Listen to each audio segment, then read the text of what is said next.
সম্মানিত সুধী, মহাগ্রন্থ আল কোরআনের ধারাবাহিক তাফসিরে আজকে ইনশাআল্লাহ আমরা পবিত্র কোরআনের সূরা আল আরাফের 103 থেকে 156 নম্বর আয়াত পর্যন্ত আলোচনা করব।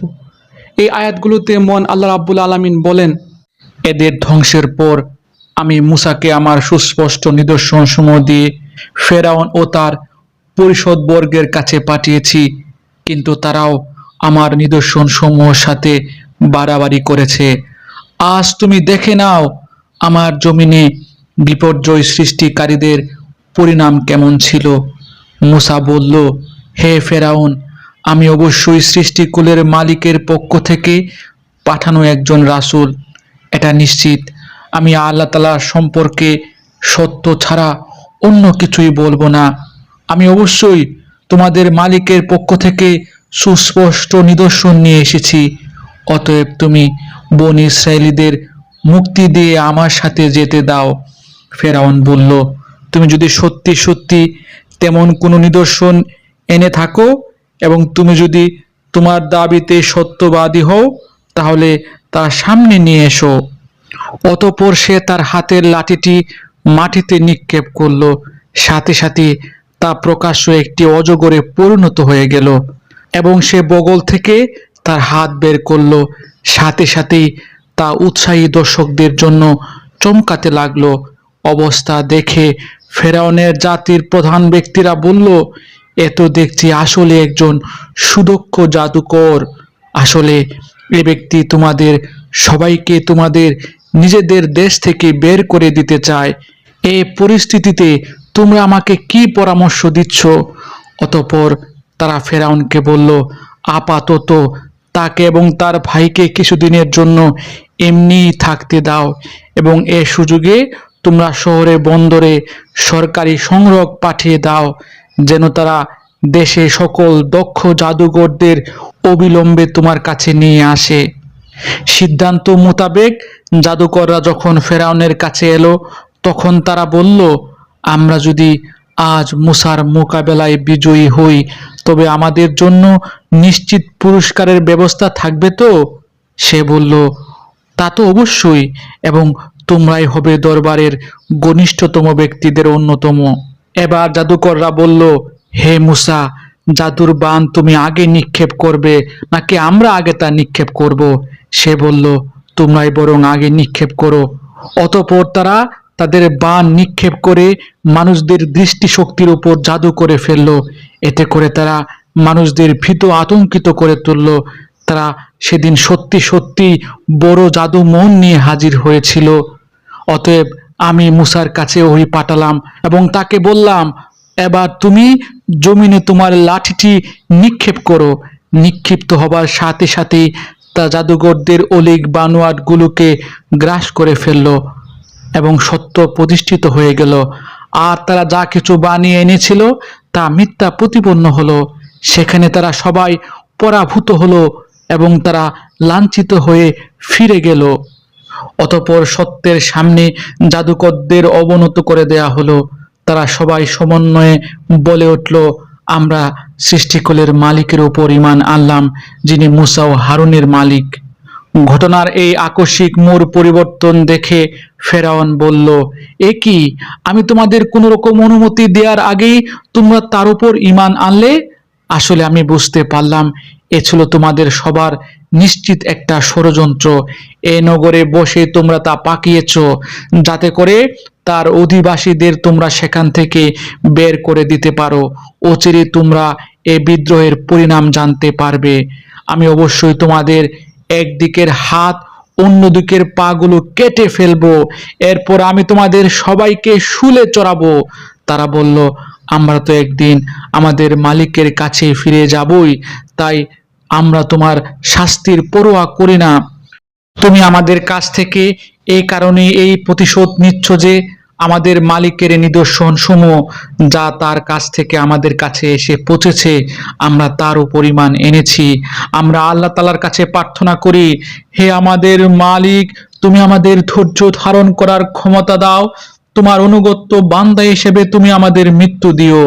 ফেরাউন জাতির সর্দাররা তাকে বলল, তুমি কি মূসা ও তার দলবলকে এ জমিনের বিপর্যয় সৃষ্টি করার জন্যই এমনিতে ছেড়ে দিয়ে রাখবে, এবং তা তোমাকে এবং তোমার দেবতাদের এভাবে বর্জন করেই চলবে? সে বলল, না, কখনোই হবে না। আমি অচিরেই তাদের ছেলেদের হত্যা করে ফেলবো এবং তাদের মেয়েদের আমি জীবিত রাখবো। নিঃসন্দেহে আমি তাদের ওপর বিপুল ক্ষমতাবান। মূসা এবার তার জাতিকে বলল, তোমরা আল্লাহ তাআলার কাছে সাহায্য চাও এবং ধৈর্য ধারণ করো। মনে রেখো, অবশ্যই এ জমিন হচ্ছে আল্লাহ তাআলার। তিনি নিজ বান্দাদের মাঝে যাকে চান তাকে এই জমিনে ক্ষমতা দান করেন। চূড়ান্ত সাফল্য তাদের জন্যই যারা আল্লাহ তাআলাকে ভয় করে। তারা মূসাকে বলল, তুমি আমাদের কাছে নবী হয়ে আসার আগেও আমরা নির্যাতিত হয়েছি, আজ এখন তুমি আমাদের কাছে আসার পরও আমরা একইভাবে নির্যাতিত হচ্ছি। এর কি কোনো শেষ হবে না? মূসা বলল, হ্যাঁ হবে, খুব শীঘ্রই সম্ভবত তোমাদের মালিক তোমাদের শত্রুকে ধ্বংস করে দেবেন এবং এ দুনিয়ায় তিনি তোমাদের তার স্থলাভিষিক্ত করবেন। অতঃপর আল্লাহ তাআলা দেখবেন তোমরা কিভাবে তার কাজ করো। ক্রমাগত বেশ কয়েক বছর ধরে আমি ফেরাউনের লোকদের দুর্ভিক্ষ ও ফসলের স্বল্পতা দিয়ে আক্রান্ত করে রেখেছিলাম। ভাবছিলাম সম্ভবত তারা কিছুটা হলেও বুঝতে পারবে। যখন তাদের উপর ভালো সময় আসতো তখন তারা বলতো, এ ছিল আমাদের নিজেদের পাওনা। আবার যখন দুঃসময় তাদের পেয়ে বসতো তখন নিজেরাই দুর্ভাগ্যের ভার তারা মূসা এবং তার সঙ্গী সাথীদের উপর আরোপ করত। হ্যাঁ, তাদের দুর্ভাগ্যের যাবতীয় বিষয় তো আল্লাহ তাআলার হাতে রয়েছে, কিন্তু তাদের অধিকাংশ লোকই এ সম্পর্কে অবহিত নয়। তারা মূসাকে আরো বলল, আমাদের উপর জাদুর প্রভাব বিস্তার করার জন্যই তুমি যত নিদর্শন নিয়ে আসো না কেন, আমরা কখনো তোমার উপর ঈমান আনবো না। এ দৃষ্টতার জন্য অতএব আমি তাদের উপর ঝড় তুফান দিলাম, পঙ্গপাল পাঠালাম, উকুন ছাড়লাম, ব্যাঙ ছেড়ে দিলাম, রক্তপাত জনিত বিপর্যয় নাজিল করলাম। এর সব কয়েকটি তাদের কাছে এসেছিল আমার এক সুস্পষ্ট নিদর্শন হিসেবে, কিন্তু এ সত্ত্বেও তারা অহংকার বড়াই করতে থাকলো। আসলে তারা ছিল একটি অপরাধী জাতি। যখনই তাদের উপর কোনো বিপর্যয় আসতো তখন তারা বলতো, হে মূসা, তোমার প্রতি প্রদত্ত তোমার মালিকের প্রতিশ্রুতি মতো তুমি আমাদের জন্য তোমার মালিকের কাছে দোয়া করো। যদি এবারের মতো আমাদের উপর থেকে এ বিপদ দূর করে দাও তাহলে অবশ্যই আমরা তোমার উপর ঈমান আনব এবং বনী ইসরায়েলীদেরকেও তোমাদের সাথে যেতে দেব। অতঃপর যখনই তাদের উপর থেকে একটি নির্দিষ্ট সময়ের জন্য, যে সময়টুকু সেজন্য নির্ধারিত ছিল, সে বালা মুসিবত আমি অপসারণ করে নিতাম, তখন সাথে সাথেই তারা ওয়াদা ভঙ্গ করে ফেলত। অতঃপর আমি তাদের কাছ থেকে প্রতিশোধ নিলাম। তাদের আমি সাগরে ডুবিয়ে দিলাম, কেননা তারা আমার আয়াতসমূহকে মিথ্যা প্রতিপন্ন করেছিল এবং আমার এই শাস্তি থেকে তারা উদাসীন হয়ে গিয়েছিল। এবার আমি সত্যি সত্যি তাদের ক্ষমতার আসনে বসিয়ে দিলাম। যাদের এতদিন দুর্বল করে রাখা হয়েছিল তাদের আমি এ রাজ্যের পূর্ব পশ্চিম সহ সব কয়েকটি প্রান্তের অধিকারী বানিয়ে দিলাম, যাতে আমি আমার প্রভূত কল্যাণ ছড়িয়ে দিয়েছি। এভাবেই বনী ইসরায়েলের উপর প্রদত্ত তোমার মালিকের প্রতিশ্রুতির সেই কল্যাণময় বাণী সত্যে পরিণত হলো, কেননা তারা ধৈর্য ধারণ করেছিল। ফেরাউন ও তার জাতির যাবতীয় শিল্পকর্ম ও উঁচু প্রাসাদ যা তারা নির্মাণ করেছিল আমি সব কিছু ধ্বংস করে দিলাম। ফেরাউনকে ডুবিয়ে মারার পর আমি বনী ইসরায়েলীদেরকে সমুদ্র পার করে দিয়েছি। অতঃপর সমুদ্রের ওপারে তারা এমন একটি জাতির কাছে এসে পৌঁছালো যারা সব সময় তাদের মূর্তিদের উপর পূজার অর্ঘ্য দেবার জন্য বসে থাকত। এদের দেখে বনী ইসরায়েলের লোকেরা বলল, হে মূসা, তুমি আমাদের জন্য এ ধরনের একটি দেবতা বানিয়ে দাও, যেমন দেবতা এদের রয়েছে। এ কথা শুনে সে তাদের বলল, তোমরা হচ্ছ আসলে এক মূর্খ জাতি। এ লোকেরা যেসব কাজে লিপ্ত রয়েছে তা একদিন ধ্বংস করে দেয়া হবে, এবং এরা যা করছে তা সম্পূর্ণ বাতিল বলে গণ্য হবে। মূসা আরো বলল, আমি কি তোমাদের জন্য আল্লাহ তাআলাকে বাদ দিয়ে অন্য একজন মাবুদ তালাশ করতে যাব, অথচ আল্লাহ তাআলাই তোমাদের দুনিয়ার সব কিছুর উপর শ্রেষ্ঠত্ব প্রদান করেছেন। তাছাড়া তোমাদের সে সময়ের কথা স্মরণ করা উচিত যখন আমি তোমাদের ফেরাউনের লোকদের কাছ থেকে মুক্ত করেছিলাম, যারা তোমাদেরকে মর্মান্তিক শাস্তি দিত। তারা তোমাদের পুত্র সন্তানদের হত্যা করত আর তোমাদের মেয়েদের তারা জীবিত ছেড়ে দিত। এতে তোমাদের জন্য তোমাদের পরওয়ারদিগারের পক্ষ থেকে এক মহা পরীক্ষা নিহিত ছিল। মূসাকে আমার কাছে ডাকার জন্য আমি 30টি রাত নির্ধারণ করে দিয়েছিলাম, পরে তাকে আরো 10 মিলিয়ে তা পূর্ণ করেছি। এভাবেই তার জন্য তার মালিকের নির্ধারিত সময় 40 রাতের মেয়াদ পূর্ণ হয়েছে। যাত্রার প্রাক্কালে মূসা তার ভাই হারুনকে বলল, আমার অবর্তমানে আমার লোকদের মাঝে তুমি আমার প্রতিনিধিত্ব করবে, তাদের প্রয়োজনীয় সংশোধন করবে, কখনো বিশৃঙ্খলা সৃষ্টিকারীদের কথা মতো চলবে না। যখন মূসা আমার সাক্ষাতের জন্য নির্ধারিত স্থানে এসে পৌঁছালো এবং তার মালিক তার সাথে কথা বললেন, তখন সে বলল, হে আমার মালিক, আমাকে তোমার ক্ষুদ্র দেখাও, আমি তোমার দিকে তাকাই। তিনি বললেন, না, তুমি কখনো আমাকে দেখতে পাবে না, বরং অনতি দূরে পাহাড়টির দিকে তাকিয়ে দেখো। যদি আমার নূর দেখার পর পাহাড়টি স্বস্থানে দাঁড়িয়ে থাকতে পারে, তাহলে তুমি অবশ্যই সেখানে আমাকে দেখতে পাবে। অতঃপর যখন তার মালিক পাহাড়ের উপর স্বীয় জ্যোতি নিক্ষেপ করলেন, তখন তা পাহাড়কে চূর্ণ বিচূর্ণ করে দিল। সাথে সাথে মূসা বেহুশ হয়ে গেল। পরে যখন সে জ্ঞান ফিরে পেল, তখন সে বলল, মহাপবিত্রতা তোমার, হে আল্লাহ, আমি তোমার কাছে তওবা করছি আর তোমার উপর ঈমান আনয়নকারীদের মধ্যে আমি হতে চাই প্রথম। আল্লাহ তাআলা বললেন, হে মূসা, আমি মানুষদের মাঝ থেকে তোমাকে আমার নবুয়ত ও আমার সাথে বাক্যালাপের মর্যাদা দিয়ে বাছাই করে নিয়েছি। অতএব আমি তোমাকে হেদায়েতের যা কিছু বাণী দিয়েছি তা নিষ্ঠার সাথে গ্রহণ করো এবং এজন্য তুমি আমার কৃতজ্ঞতা আদায় করো। এই ফলকের মধ্যে আমি তার জন্য সব বিষয়ে উপদেশমালা ও সব কিছুর বিস্তারিত বিবরণ লিখে দিলাম। অতএব একে শক্ত করে আঁকড়ে ধরো এবং তোমাদের জাতির লোকদেরকে বলো তারা যেন এর উৎকৃষ্ট অংশ গ্রহণ করে। অচিরেই আমি তোমাদের সেসব ধ্বংসপ্রাপ্ত পাপীদের আস্তানা দেখাবো। অচিরেই আমি সেসব মানুষের দৃষ্টি আমার এসব নিদর্শন থেকে ভিন্ন দিকে ফিরিয়ে দেব, যারা পৃথিবীতে অন্যায়ভাবে বাহাদুরি করে বেড়ায়।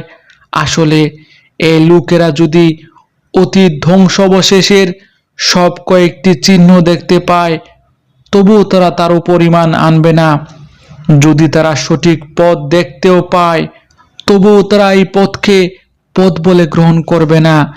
যদি এর কোথাও কোনো বাঁকা পথ তারা দেখতে পায়, তাহলে তাকে অনুসরণযোগ্য পথ হিসেবে গ্রহণ করবে। এটা এই কারণেই যে তারা আমার আয়াতসমূহকে মিথ্যা সাব্যস্ত করেছে এবং তারা এই আযাব থেকে উদাসীন ছিল।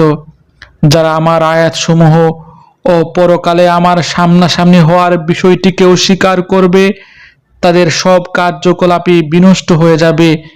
আর যারা এ দুনিয়াতে যা কিছু করবে তাদের তেমনি প্রতিফলন দেয়া হবে। মূসার জাতির লোকেরা তার তুর পর্বতে গমনের পর নিজেদের অলংকার দিয়ে একটি গো বাছুর বানিয়ে নিল। যা ছিল জীবনবিহীন একটি দেহ মাত্র, যার আওয়াজ ছিল শুধু গরুর হাম্বার রব। এ লোকেরা কি দেখতে পায় না সে দেহটি তাদের সাথে কথা বলে না, না সেটি তাদের কোনো পথের দিশা দেয়? কিন্তু এ সত্ত্বেও তারা সেটিকে মাবুদ বলে গ্রহণ করলো। তারা ছিল আসলেই জালেম। অতঃপর যখন তারা অনুতপ্ত হলো এবং নিজেরা এটা দেখতে পেল যে তারা গুমরাহী হয়ে গেছে, তখন তারা বলল, আমাদের মালিক যদি আমাদের উপর দয়া না করেন এবং গো বাছুরটিকে মাবুদ বানানোর জন্য যদি আমাদের ক্ষমা না করেন, তাহলে আমরা নিশ্চিত ধ্বংস হয়ে যাব। কিছুদিন পর মূসা যখন রুদ্ধ ক্ষুব্ধ হয়ে নিজেদের লোকদের কাছে ফিরে এলো, তখন সে সব কথা শুনে বলল, আমার তুর পর্বতে যাওয়ার পর তোমরা কি জঘন্য কাজটি না করেছ? তোমরা কি তোমাদের মালিকের কাছ থেকে কোনো পরিষ্কার আদেশ আসার আগেই তোমরা আল্লাহর আদেশের ব্যাপারে তাড়াহুড়া শুরু করলে? রাগে ক্ষোভে সে ফলকগুলো ফেলে দিল এবং তার ভাইয়ের মাথার চুল ধরে তাকে নিজের দিকে টেনে আনলো। মূসাকে লক্ষ্য করে সে বলল, হে আমার মায়ের ছেলে, আমার সহোদর ভাই, এ জাতির লোকগুলো আমাকে দুর্বল করে দিতে চেয়েছিল। তারা এক পর্যায়ে আমাকে তো মেরেই ফেলতে চেয়েছিল। তুমি আজ আমার সাথে এমন কোনো আচরণ করো না যা শত্রুদের আনন্দিত করবে, আর তুমি আমাকে কখনো জালেম সম্প্রদায়ের অন্তর্ভুক্ত করো না।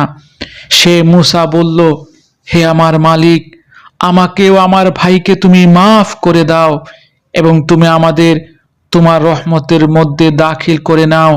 তুমি সবচাইতে বড় দয়াবান।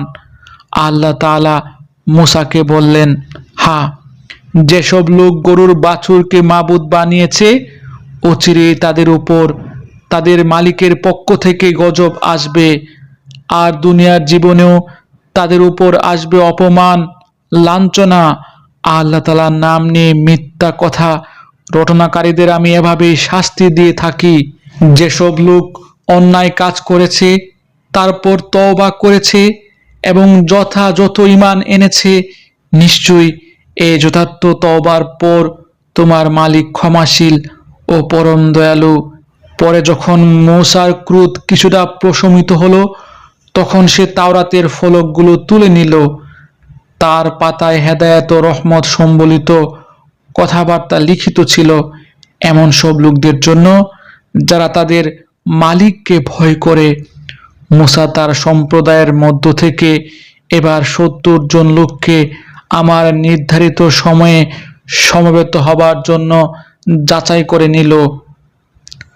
যখন এক প্রচণ্ড ভূমিকম্প এসে তাদের আক্রমণ করল, তখন মূসা বলল, হে আমার মালিক, তুমি চাইলে তাদের সবাইকে ও আমাকে আগেই ধ্বংস করে দিতে পারতে। আজ আমাদের মধ্যকার কয়েকটি নির্বোধ মানুষ যে আচরণ করেছে, তার জন্য তুমি কি আমাদের সবাইকে ধ্বংস করে দেবে? অথচ এ ব্যাপারটা তোমার একটা পরীক্ষা ছাড়া আর কিছুই নয়। এই পরীক্ষা দিয়ে যাকে চাও তুমি তাকে বিপদগামী করো, আবার যাকে চাও তাকে সঠিক পথও দেখাও। তুমি হচ্ছ আমাদের অভিভাবক, অতএব তুমি আমাদের মাফ করে দাও। আমাদের উপর তুমি দয়া করো, কেননা তুমি হচ্ছ সর্বশ্রেষ্ঠ ক্ষমার আধার। তুমি আমাদের জন্য ইহকাল ও পরকালের কল্যাণ লিখে দাও। হেদায়েতের জন্য আমরা তোমার দিকে প্রত্যাবর্তন করছি। আল্লাহ তাআলা বললেন, হ্যাঁ, আমার শাস্তি আমি যাকে ইচ্ছা তাকেই দেই, আর আমার দয়া তো আসমান জমিনের সব কয়েকটি জিনিসকে পরিবেষ্টন করে রেখেছে। আমি অবশ্যই তা লিখে দেব এমন লোকদের জন্য যারা আল্লাহ তাআলাকে ভয় করে, যারা যাকাত আদায় করে, সর্বোপরি যারা আমার আয়াত সমূহের উপর ঈমান আনে। আলহামদুলিল্লাহ, চমৎকার 54টি আয়াত। প্রিয় বন্ধুগণ, এই আয়াতগুলোতে আল্লাহ রাব্বুল আলামিন অত্যন্ত সহজ সরলভাবে, সুস্পষ্টভাবে প্রিয় নবী হযরত মূসা আলাইহিস সালামের জীবনী চমৎকারভাবে উপস্থাপন করেছেন। আয়াতগুলোর অনুবাদ মনোযোগ সহকারে পড়লে ইনশাল্লাহ মুসা আলাহিসাল্লামের সালামের জীবনী এবং তৎকালীন বনি ইসরায়েল ও ফেরাউনের জীবন চরিত্র আমরা বুঝে যাব। প্রিয় বন্ধুগণ, আয়াতগুলো এতটাই সুস্পষ্ট যে এগুলো তাফসিরের প্রয়োজন আমি বোধ করছি না। তবে এই আয়াতগুলো থেকে, এই ইতিহাস থেকে আমরা একটি বিষয় বুঝতে পারছি, সেটা হলো আল্লাহ রাব্বুল আলামিন আছেন। আল্লাহ রাব্বুল আলামিন তার প্রিয় বান্দাদের সাথেই থাকেন যারা আল্লাহর উপর ভরসা করে, আল্লাহ রাব্বুল আলামিনের আনুগত্য করে। আল্লাহ রাব্বুল আলামিন কখনো তাদেরকে একা ছেড়ে দেন না। আল্লাহ রাব্বুল আলামিন তাদের পাশে থাকেন। এই যে দেখুন না, ফেরাউন কত শক্তিশালী শাসক ছিল, ভয়াবহ জুলুমকারী ছিল, বিশাল সৈন্য বাহিনীর অধিকারী ছিল, অথচ একজন মূসা আল্লাহ রাব্বুল আলামিনের সাহায্য পেয়ে এই ফেরাউনের পুরো জাতিকে ধ্বংস করে দিল। আল্লাহ রাব্বুল আলামিন যদি কারো পাশে থাকেন তাহলে তাকে পরাজিত করা কারো পক্ষে সম্ভব নয়। যারা আল্লাহ রাব্বুল আলামিনের উপর ভরসা করবে, মূসা আলাইহিস সালামের মতো বলিষ্ঠ ঈমানের অধিকারী হবে, তাদেরকে আল্লাহ রাব্বুল আলামিন পূর্বেও সাহায্য করেছেন, এখনো সাহায্য করবেন। যাই হোক প্রিয় বন্ধুগণ, আজকের এই আলোচ্য আয়াতগুলো নিয়ে বেশি কিছু বলবো না। আপনারা শুধু অনুবাদগুলো মনোযোগ দিয়ে শুনলেই মূসা আলাইহিস সালামের জীবনীগুলো বুঝে যাবেন, বনী ইসরায়েল জাতির ইতিহাসগুলো জেনে যাবেন এবং ফেরাউনের কি ভয়াবহ পরিণতি হয়েছিল সেটিও জেনে যাবেন। আজ এখানে শেষ করছি। ধন্যবাদ।